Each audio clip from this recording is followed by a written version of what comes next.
पूछताछ की गई थी। मामले में आरपीएससी मेंबर का नाम भी सामने आया था, जिसके बाद बाबूलाल कटारा की गिरफ्तारी की गई थी। तस्वीरें सबसे पहले न्यूज़ 18 राजस्थान पर आपको दिखा रहे हैं। तीनों आरोपियों को लेकर इस वक्त एसओजी की टीम कोर्ट परिसर में पहुंची हुई है। आरपीएससी का मेंबर बाबूलाल कटारा भी इनके साथ ही मौजूद है। कपिल सहयोगी लगातार हमारे साथ इस खबर पर जुड़े हुए हैं।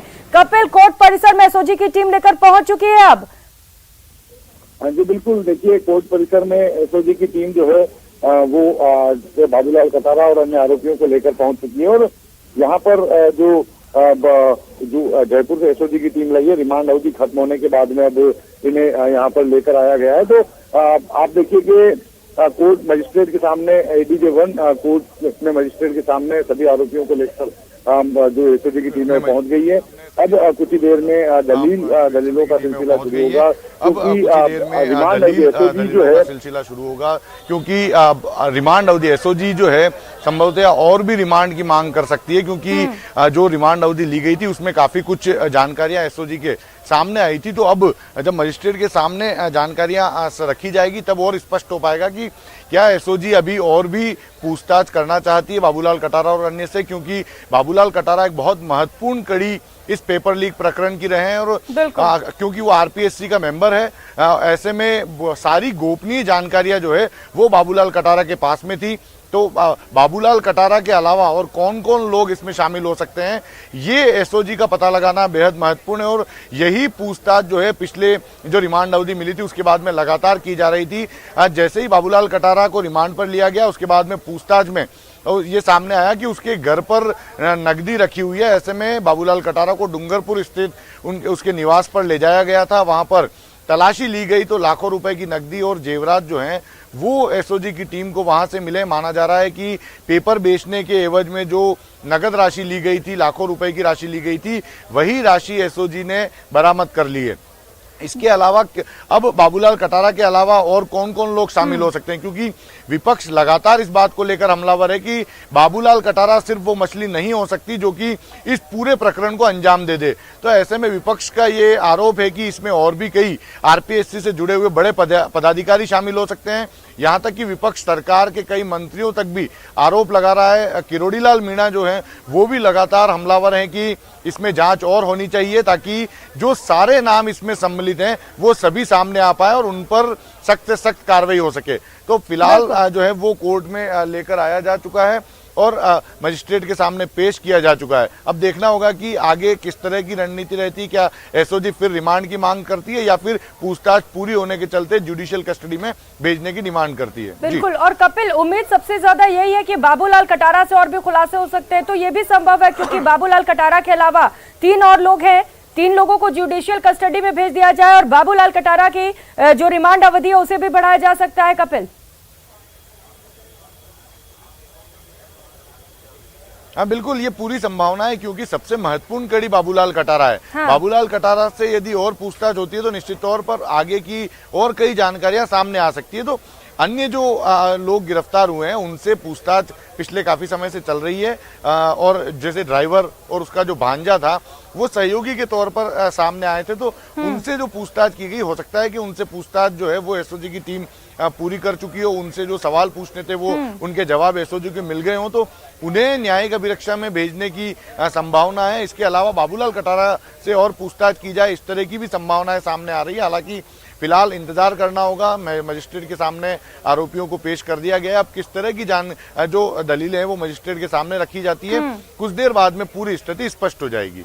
बिल्कुल कपिल, देखना है कि एसओजी की ओर से क्या दलीलें पेश की जाती हैं। और अगर इस तरीके के मामले सामने आते हैं कपिल, तो सबसे ज्यादा जो जरूरी हो जाता है, जो अहम हो जाता है, वो ये जानना कि किनसे इनके कॉन्टैक्ट्स रहे हैं। और ऐसे में मोबाइल फोन के डिटेल्स निकालना सबसे ज्यादा जरूरी हो जाता है। क्या सभी के डिटेल्स निकाले जा चुके हैं? इससे कोई खुलासे हुए अब तक कपिल? कोई और नाम सामने आ पाया हो? हाँ देखिए, निश्चित तौर पर आगे के खुलासे करने के लिए इनके कॉन्टेक्ट्स जो हैं वही तलाशे जा रहे हैं। और उसी के आधार पर जब बाबूलाल कटारा को रिमांड पर लिया गया उसके बाद में उसके कुछ और रिश्तेदार जो हैं वो डिटेन किए गए थे, उनसे पूछताछ की गई थी। हालांकि उनकी गिरफ्तारियां नहीं की गई, लेकिन उन कॉन्टेक्ट्स जो कि मोबाइल फोन के नंबर्स के मार्फत एसओजी को जानकारी मिली थी, उसी के आधार पर उनसे पूछताछ का जो दौर है वो आगे चला था। अब ये माना जा रहा है कि पूरी तरह से उनके जो मोबाइल फोन से उनकी डिटेल जो है वो एसओजी ने जुटा ली और उसी के आधार पर अपना इन्वेस्टिगेशन आगे बढ़ाया जा रहा है। अब वो कौन कौन से कॉन्टेक्ट सामने आए हैं ये अभी तक पूरी तरह से स्पष्ट नहीं किया गया है, लेकिन कोर्ट के सामने जब जानकारियां साझा की जाएगी तो उसमें ये सारी जानकारियां दी जाएगी कि एसओजी को रिमांड अवधि के दौरान कौन कौन से फैक्ट्स मिले हैं हाँ। और आगे इन्वेस्टिगेशन जो है किस आधार पर चलेगा। तो अभी जो है कोर्ट के सामने पेशी कराई जा रही है, उसके बाद में पूरी तरह से स्थिति स्पष्ट हो पाएगी कि एसओजी की टीम को रिमांड अवधि के दौरान कौन कौन सी जानकारियां जो है वो मिली है, जो कि इस पेपर लीक प्रकरण में बेहद महत्वपूर्ण आगे के लिए होने वाली है। ये देखना बेहद अहम भी होगा कपिल, और क्योंकि बाबूलाल कटारा एक बड़ा नाम सामने आया है, निश्चित तौर पर उसकी ओर से भी कोशिश की जाएगी कि इन मुसीबत से बाहर निकल सके। क्या किसी वकील से कांटेक्ट करने की कोशिश की गई है? राहत के लिए कोई अपील अब तक?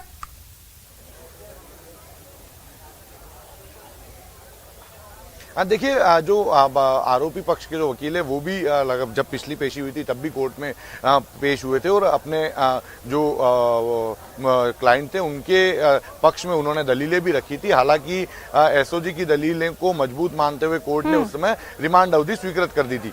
आज भी हर पक्ष के जो वकील हैं वो अंदर मौजूद है, अपनी अपनी दलीलें रखेंगे, क्योंकि आरोपी पक्ष के जो वकील है उनका कहना था कि एसओजी द्वारा गलत तरीके से फंसाया जा रहा है, झूठी जानकारियां कोर्ट के सामने पेश की जा रही है। तो ये सारी दलीलें जो है मजिस्ट्रेट के सामने रखी जा रही है, लेकिन किनकी दलीलों में ज्यादा दम नजर आता है वो इस सुनवाई के बाद में स्पष्ट हो पाएगा। हालांकि एसओजी पूरे दस्तावेजों को तैयार करके आई है, एक पुख्ता फाइल बनाकर एसओजी की टीम लाई है। रिमांड अवधि में डिटेल पूछताछ की गई है। रिमांड के दौरान जो बाबूलाल कटारा के घर पर छापा मारा गया था, तलाशी की गई थी, उसमें जो नकदी जेवरात मिले उसकी जानकारियां भी कोर्ट को आज दी जाएगी। तो एसओजी भी पूरी तैयारी के साथ में आई है। हालांकि आरोपी पक्ष के वकील भी अपनी अपनी दलीलें रखने के लिए यहाँ पर मौजूद हैं।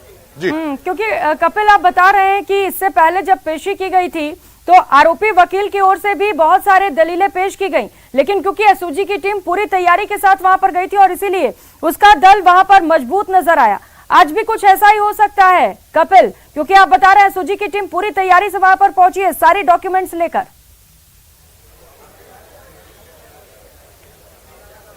बिल्कुल, देखिए लाखों युवाओं के भविष्य से जुड़ा हुआ ये मामला है, उनके भविष्य के साथ में खिलवाड़ करने की कोशिश की गई, तो बेहद गंभीर मामला है और यही वजह है कि यहाँ पर पूरी गंभीरता के साथ में सुनवाई भी की जा रही है और किसी भी तरह से आरोपी पक्ष को फिलहाल राहत ना मिले ये कोशिश भी की जा रही है, क्योंकि सारे फैक्ट्स जुटाने एसओजी की टीम के लिए बेहद जरूरी है। वो फैक्ट्स सारे जुटाने के बाद में ही ये जो केस है पूरी तरह से मजबूती के सामने चालान पेश करते हुए कोर्ट में जा पाएगा। तो अभी आप देखिए कि बाबूलाल कटारा से जो पूछताछ का दौर था, जब उन्हें पिछली बार कोर्ट में पेश किया गया उसके बाद में रिमांड अवधि के दौरान लगातार चला था। अब दलीलें अभी भी पेश की जा रही है, आरोपी पक्ष भी अपनी दलीलें पेश कर रहा है, लेकिन माना जा रहा है कि दलीलें पेश की जा रही है। अब देखना अहम होगा कि क्या रिमांड की अवधि और भी ज्यादा बढ़ाई जाती है या जुडिशियल कस्टडी में भेजा जाता है। आप नजर बना रखिएगा। कपिल, बहुत शुक्रिया फिलहाल आपका इन तमाम जानकारियों के लिए। और रुख कर लेते हैं अगली खबर का। सचिन पायलट ने स्पीकर से मुलाकात की। विधानसभा अध्यक्ष सीपी जोशी से सचिन पायलट ने मुलाकात की। इस वक्त की बड़ी खबर आपको बता दें, केंद्र सरकार हर मोर्चे पर विफल रही है। बीजेपी भय और दुष्प्रचार से सरकार बनाना चाहती है। तमाम बड़े बयान सचिन पायलट की ओर से सामने आए हैं।